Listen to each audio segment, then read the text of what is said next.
ಶಿಕ್ಷಕ H S Rudresh ಮೂರ್ತಿಯವರು ತರಗತಿಗಳಲ್ಲಿ ಪಠ್ಯೇತರ ಚಟುವಟಿಕೆಗಳ ಹೊರತಾಗಿ ಸೃಜನಶೀಲತೆ, ನಾಯಕತ್ವ, ಆತ್ಮವಿಶ್ವಾಸ, ಸಹಕಾರದ ಮನೋಭಾವ ಬೆಳೆಸಲು ತಾಲೂಕು, ಜಿಲ್ಲಾ ಮಟ್ಟದವರೆಗೆ ವಿವಿಧ ಸಹಪಠ್ಯ ಚಟುವಟಿಕೆಗಳನ್ನು ಹಮ್ಮಿಕೊಳ್ಳುತ್ತಿದ್ದಾರೆ. ಭಾಷಾ ಸ್ಪರ್ಧೆಗಳಲ್ಲಿ ಕನ್ನಡ, ಇಂಗ್ಲಿಷ್ ಭಾಷಾ ಪ್ರಬಂಧ ಬರಹ, ಭಾಷಣ, ಕಥನ ಸ್ಪರ್ಧೆಗಳು ಇವು ಶಿಕ್ಷಕರ ಮಾರ್ಗದರ್ಶನದಲ್ಲಿ ಓದು ಮತ್ತು ಅಭಿವ್ಯಕ್ತಿ ಶಕ್ತಿಯನ್ನು ಬೆಳೆಸುತ್ತಿದ್ದಾವೆ.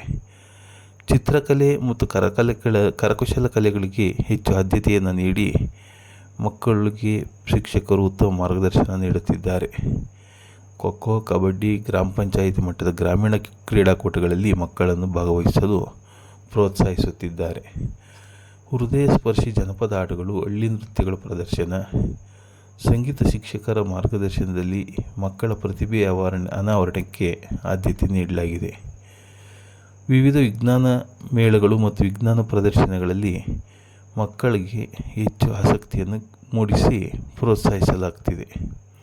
ನಾಟಕ, ಸಾಂಸ್ಕೃತಿಕ ಉತ್ಸವಗಳು, ಸಾಮೂಹಿಕ ಓದು, ಗ್ರಂಥಪ್ರಿಯ ಅಭಿಯಾನವನ್ನು ಪ್ರಾರಂಭಿಸಿ ಮಕ್ಕಳಿಗೆ ಸಾಂಘಿಕ ಓದುವ ಅಭ್ಯಾಸವನ್ನು ಪ್ರೋತ್ಸಾಹಿಸಲಾಗುತ್ತಿದೆ.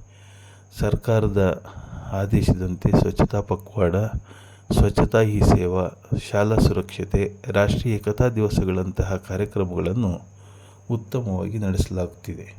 ಮಕ್ಕಳನ್ನು ಅವೆಲ್ಲದರಲ್ಲಿ ಹೆಚ್ಚಾಗಿ ಭಾಗವಹಿಸಲು ಪ್ರೇರೇಪಿಸಲಾಗುತ್ತಿದೆ.